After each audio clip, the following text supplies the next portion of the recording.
that particular piece is what kind of drove me to really understand some things and question some things about the world that I live in. And so I don't know if many of you know or understand that the Matrix is an allegory, a story where you get to add your meaning.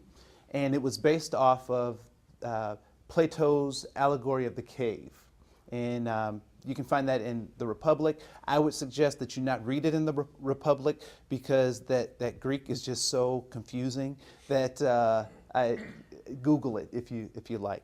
But there's some themes in the allegory that I want to address right now because I think they can help us as supervisors to be more efficient in leading our folks, as well as changing some things in our own lives. And so the beginning of the allegory goes like this. Imagine prisoners chained deep inside a cave. Not only are their limbs immobilized by the chains, but their heads are as well, so that their eyes are fixed on a wall. Behind the prisoners is an enormous fire, and between the fire and the prisoners is a raised way, along which men carry shapes of various animals, plants, and other things. All right? So before I go to the next paragraph, let's talk about this for a little bit. Who or what should be living in caves? Who lives in caves? Bats. Who else? Bears. All right? When you think of a cave, what imagery comes up for you? Cavemen. Clubs. Dark. Not, what's that? Dark. Dark. What else? Cold, musty. So all of these things. So, bats and bears and animals live in these caves. Cavemen live in caves. And they're dank and they're dark. Is this a place for small children? No, this is not a place for small children. Right? But it says that the prisoners have been chained since childhood deep inside a cave. What do you think are some of the things that metaphorically, or if we add an allegory, could keep people in a cave? If we look at this as a metaphor, what are some things that could keep people in a dark, desolate place? Information, or lack of information. Right? What else?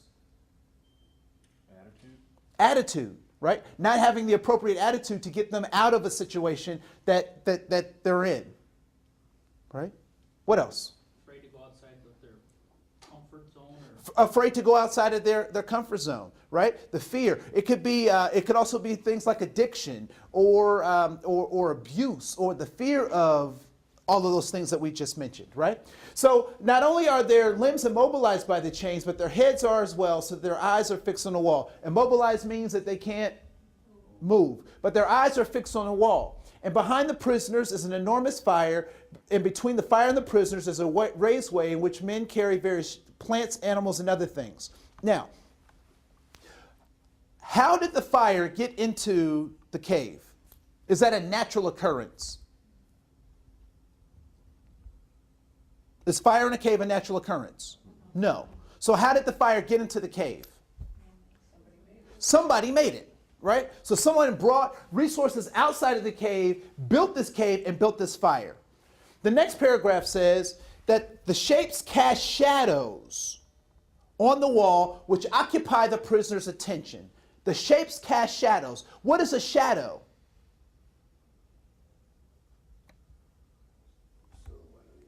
It's a silhouette of the object, a shadow. It can only be made with light. Shadow. Is a shadow the same as the image that creates it?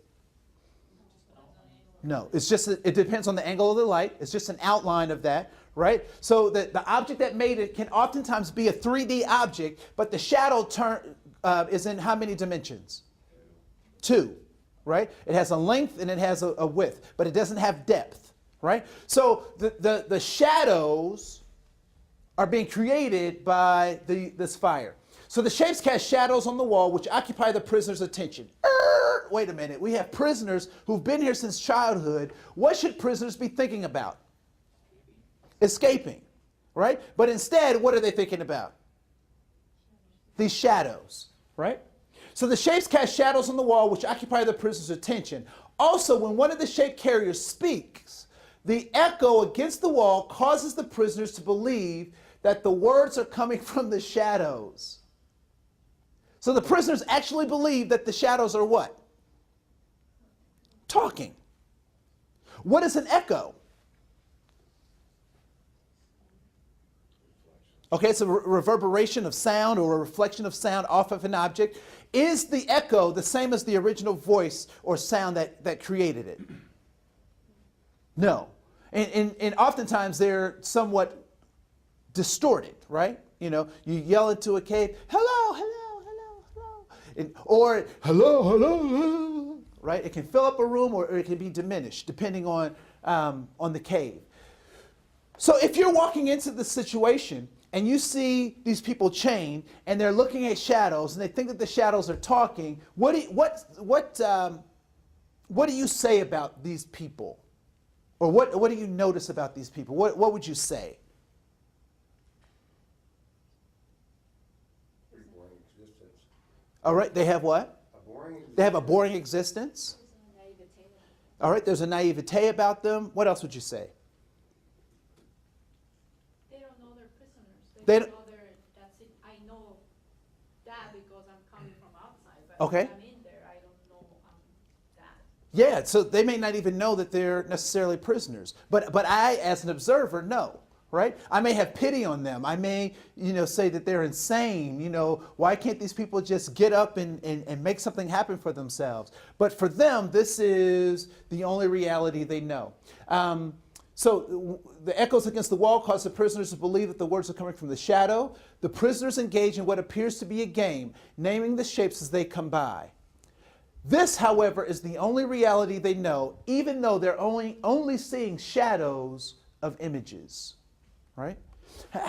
Is there a larger context that we can use to talk about this? Are there people that you know that are living in an existence where they're playing games with shadows as opposed to living real life?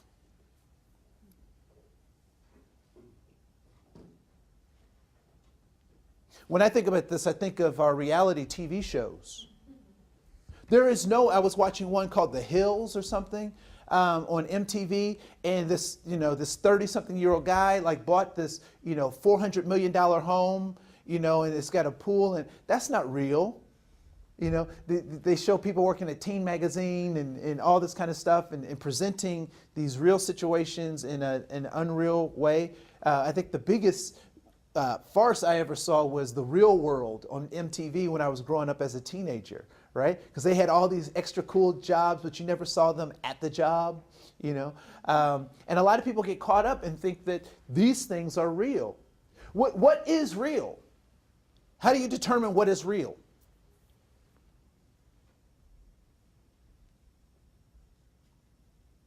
What's reality? Your own perception of it? Your own perception of it, okay? It's interesting that people will often refer to reality as a part of the truth. And what we know about the truth is that the truth oftentimes gets related to facts and statistics, but facts and statistics have nothing to do with the truth. Example, right? A fact. In 1982, when I was in 6th grade, it was a fact that there were 9 planets in the solar system. That was the truth in 1982. In 2010, how many planets are there in our solar system?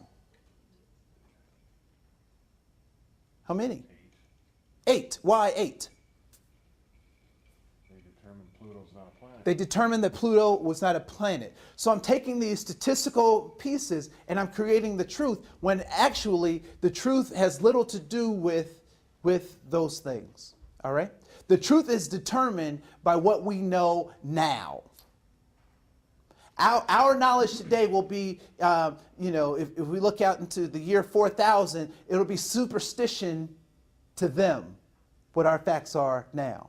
Right? So a lot of times people get caught up in situations because they're looking at things as being real. I love the definition that Robert Kiyosaki does for looking at fear, and he said, he's the guy that did the Rich Dad, Poor Dad books, and he says that fear is false evidence appearing real. False evidence appearing real. And so the shapes are casting these shadows. These people are playing this game because this is the only reality they know. So let's suppose a prisoner is released and compelled to stand up and turn around. His eyes will be so blinded by the firelight that the shapes passing will appear less real than their shadows. Does that make sense?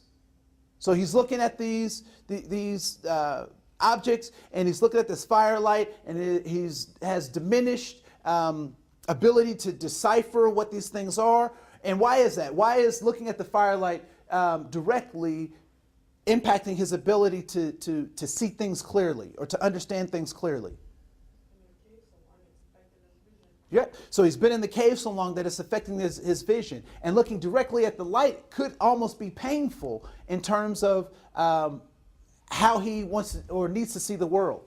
So suppose a prisoner is released and compelled to stand up and turn around. His eyes will be so blinded by the firelight, and the shapes passing will appear less real than their shadows. Similarly, if he's dragged up out of the cave and into the sunlight, his eyes will be so blinded that he will not be able to see anything. First of all, why